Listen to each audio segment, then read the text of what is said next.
Dalam hal potensi, bahkan jika kamu bukan jenius, kamu dapat mempelajari teknik misterius dan keterampilan bela diri. Kamu juga bisa belajar tanpa guru. Dalam hal kekuatan, bahkan jika kamu memiliki puluhan ribu harta, kamu mungkin tidak dapat mengalahkan pasukan roh dunia agung aku. Siapa aku? Setiap makhluk hidup di dunia memandang aku sebagai asura. Namun, aku tidak tahu tentang itu. Jadi, sebagai asura, aku menjadi marsial God. Bab 1. Murid pengadilan luar. Malam, bulan bundar menggantung tinggi dan bintang memenuhi langit. Namun, di dalam sungai bintang-bintang, ada cahaya 9 warna berlama-lama di antara mereka dan mereka terutama menyilaukan. Tanda-tanda abnormal muncul di langit, yang berarti tubuh ilahi akan turun. Di puncak kota kekaisaran di 9 provinsi, seorang lelaki tua berpakaian emas berdiri dengan tangan di belakang punggungnya dan dia memandang ke langit malam. Di belakangnya ada puluhan ribu ahli kota imperial. Mereka semua berlutut seolah-olah menunggu perintah. Asteris bis asteris. Tiba-tiba, cahaya memadat dan terbentuk menjadi kilat 9 warna. Ia datang dari atas sungai bintang-bintang dan langit. Pada saat itu, malam hitam menjadi hari putih. Bahkan sebelum sambaran petir, tanah sudah bergemuruh dan bergetar keras. Tapi itu kilat 9 warna. Saat itu bertabrakan dengan tanah, itu tidak menimbulkan kerusakan yang mengerikan. Sebaliknya, itu benar-benar menghilang. Pada saat yang sama, dunia diselimuti oleh malam sekali lagi. Langit malam yang awalnya cerah agak gelap, seolah-olah beberapa esensi penting telah dihapus, dan hari-hari senere sebelumnya dipulihkan.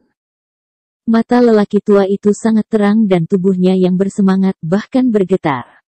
Dia menunjuk ke lokasi di mana petir itu mendarat, di dalam perbatasan Provinsi Azure, bawa semua bayi yang lahir malam ini kembali ke kota imperial. Ya Tuan. Tanggapan seperti guntur beresonansi melewati cakrawala dan puluhan ribu ahli kota kekaisaran menuju ke Provinsi Azure. Mereka bersumpah untuk mencari tubuh ilahi dan memberikannya ke pengadilan kekaisaran untuk digunakan. Waktu berlalu, 5 tahun berlalu dengan berkedip dan meskipun orang masih ingat adegan menakutkan tahun itu, tidak ada yang tahu tindakan pengadilan kekaisaran. Dalam batas-batas Provinsi Azure 9 provinsi. Di antara banyak sekolah, sekolah Azure Dragon adalah salah satunya. Hari ini, sekali lagi itu adalah perekrutan murid tahunan untuk sekolah Azure Dragon. Ada lautan orang di luar sekolah. Setiap saat orang tersibuk adalah murid pelataran luar. Semua tanggung jawab penerimaan untuk sekolah semua didorong ke kepala mereka. Murid pengadilan luar. Mereka adalah orang-orang yang melakukan tugas-tugas sulit dan tanpa pamrih. Tidak hanya posisi mereka yang terendah di sekolah, mereka bahkan dipandang rendah oleh orang luar. Alasannya sangat sederhana. Jika mereka adalah murid luar pengadilan, itu berarti bakat mereka mengerikan dan sepanjang hidup mereka, akan sangat sulit bagi mereka untuk memiliki prestasi besar, jadi secara alami. Mereka dihina. Oi, ada apa dengan sikap ini? Apakah kamu tahu siapa aku? Seorang wanita yang mengenakan pakaian cantik membawa seorang anak laki-laki saat ia menunjuk dan berteriak keras kepada seorang pria muda. Aku sangat minta maaf. Sudah terlambat sekarang dan sekolah akan segera tutup. Tolong kembalilah besok. Wajah lembut pemuda itu masih muda dan lembut, tetapi di antara kedua alisnya, dia memiliki sedikit semangat kepahlawanan. Dia dipanggil Chu Feng. Dia berusia 15 tahun ini dan dia adalah salah satu dari puluhan ribu murid pelataran luar di sekolah Azure Dragon. Meskipun dia adalah murid pengadilan luar, Chu Feng berbeda dari yang lainnya. Dia tidak merasa rendah diri terhadap orang lain dan dia tidak merendahkan dirinya sendiri. Dia tidak merasa takut atau takut saat memperlakukan orang lain dan dia sangat tenang. Kembalilah besok. Kamu pikir aku idiot? Ini gunung. Di mana kamu bahkan akan membiarkan kami tidur? Petik 2. Kamu harus mengatur tempat tinggal untukku, atau aku akan mencari penatuamu untuk alasan. Wanita itu tidak mendengarkan dan tidak peduli. Dia bahkan menyambar pakaian Chu Feng. Chu Feng, apakah kamu bertemu dengan masalah? Tapi pada saat itu, suara manis bisa didengar. Melihat ke arah itu, seorang wanita muda yang mengenakan jubah ungu sedang berjalan. Meskipun ada senyum tipis di mulutnya, matanya galak dan menatap wanita itu dengan erat. Ketika dia melihat wanita muda itu, warna wajah wanita itu langsung berubah dan ekspresi ketakutan yang kuat memancar keluar. Itu bukan karena hal lain. Itu hanya karena perempuan muda itu mengenakan jubah ungu, dan itu adalah tanda para murid batin. Wanita itu secara tersembunyi mengutuk. Dia awalnya mengira dia bisa menggunakan statusnya untuk mempersulit lelaki muda di depannya. Siapa yang akan mengira bahwa pria muda yang biasa-biasa saja di depannya itu mendapat dukungan dari seorang murid batin? Murid-murid batin adalah eksistensi yang tidak bisa dia sakiti. Bukan apa-apa itu bukan apa-apa, aku hanya menanyakan beberapa hal darinya, wanita itu menjelaskan sambil tersenyum. Perempuan muda itu memelototinya dan hanya mengatakan satu kata, enyahlah. Pada saat itu, tubuh wanita tidak bisa membantu tetapi gemetar dan wajahnya sudah pucat. Tapi dia tidak ragu sama sekali. Dia menarik anak itu dan cepat-cepat pergi, dan di bawah kepanikan dia bahkan tersandung, yang membuatnya terlihat sangat kasar. Melihat itu, Chu Feng tak berdaya menggelengkan kepalanya dan berkata dengan sopan kepada wanita muda di sebelahnya, terima kasih banyak Chu Yue. Tidak perlu bersikap sopan, kami keluarga kan?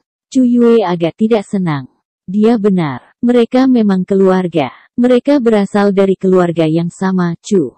Chu Yue adalah sepupu Chu Feng, dari garis kakak ayah Chu Feng dan dia hanya 1 tahun lebih tua dari Chu Feng. Namun, Chu Yue sudah lulus ujian murid batin 3 tahun yang lalu dan menjadi murid batin. Dia sekarang berada di tingkat 4 dari dunia roh. Kita harus mengikuti aturan sekolah, kata Chu Feng sambil tersenyum cerah. What he meant by following the school rules was being respectful to elder, as inner court disciples lebih besar dari outer court disciples. Melihat Chu Feng berperilaku seperti itu, hati Chu Yue sakit. Chu Feng, apakah kamu masih tidak akan berpartisipasi dalam ujian murid dalam tahun ini?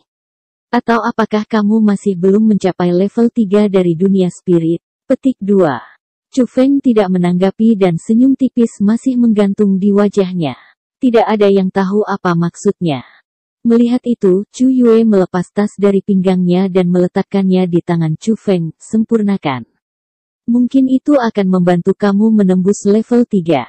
Petik 2. Chu Feng membuka tas itu dan seketika, energi spiritual yang kuat dipancarkan darinya.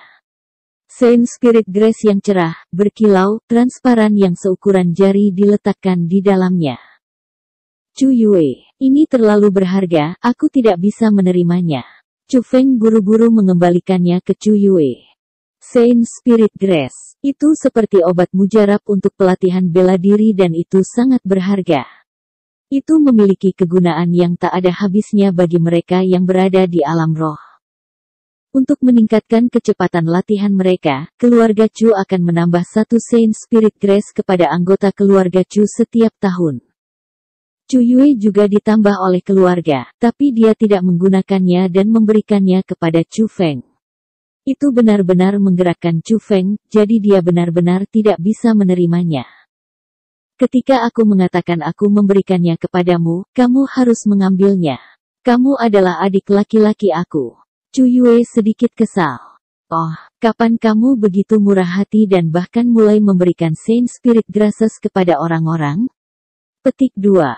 Lihat, aku juga adikmu, dan secara kebetulan, aku hampir akan memiliki terobosan ke tingkat 4 dari dunia roh. Bagaimana kalau kamu memberikan Saint Spirit Grace kepada aku? Petik 2. Seorang pria muda sekitar usia Chu Feng berjalan mendekat dan dia juga mengenakan pakaian para murid pelataran dalam. Dia dipanggil Chu Zhen dan dia juga dari keluarga Chu. 5 tahun yang lalu, dia memasuki sekolah Azure Dragon bersamaan dengan Chu Feng. Namun, ia menjadi murid dalam 2 tahun yang lalu. Chu Zhen, kamu sudah menembus level 3 dari ranah spirit dan berhasil mengembunkan energi spiritual. Bahkan jika kamu tidak memiliki Saint Spirit Grace ini, kamu dapat naik peringkat dengan cepat. Petik 2. Tapi Chu Feng belum memadatkan energi spiritual, jadi Saint Spirit Grace ini lebih penting baginya. Chu Yue secara paksa meletakkan rumput Saint Spirit ke tangan Chu Feng. Ya, kamu benar, tetapi sayangnya dia tidak menginginkannya. Chu Zhen membuka tangannya dan mencibir.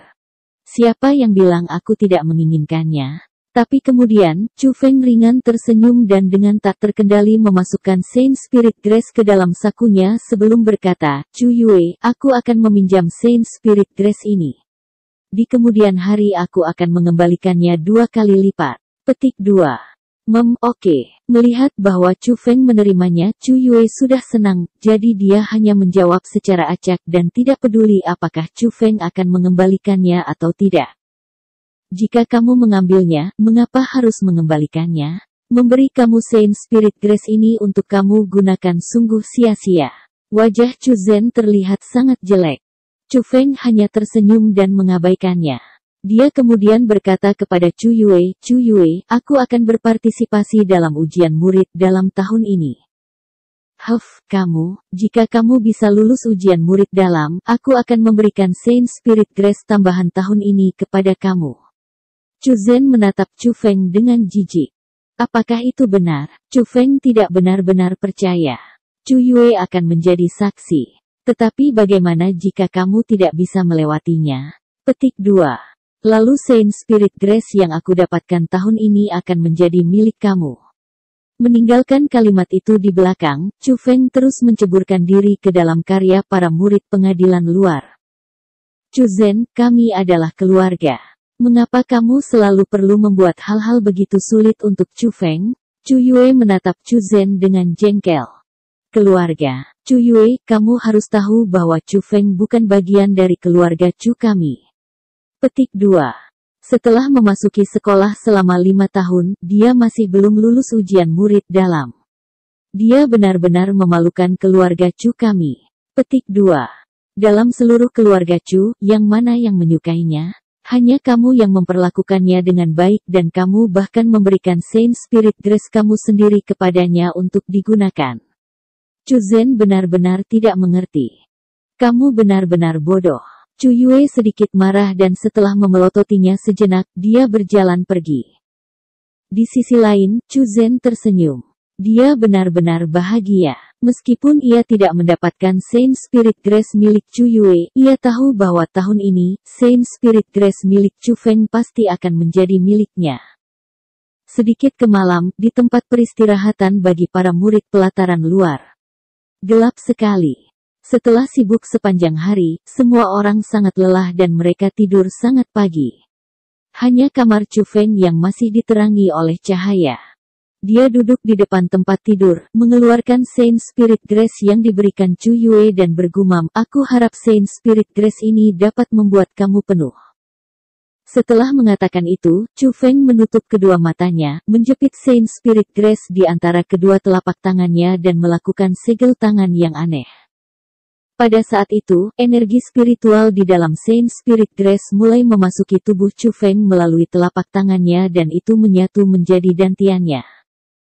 Pada saat yang sama, suara mengunyah datang dari dantian Chu Feng seolah-olah ada sesuatu yang sedang makan. Jika kamu melihat melalui kulitnya, kamu akan menemukan di bagian dalam dantian Chu Feng, ada benjolan petir yang menghuni di sana. Gumpalan petir memiliki 9 warna dan setiap warna seperti binatang petir besar. Itu memancarkan aura mengerikan yang bukan milik dunia ini.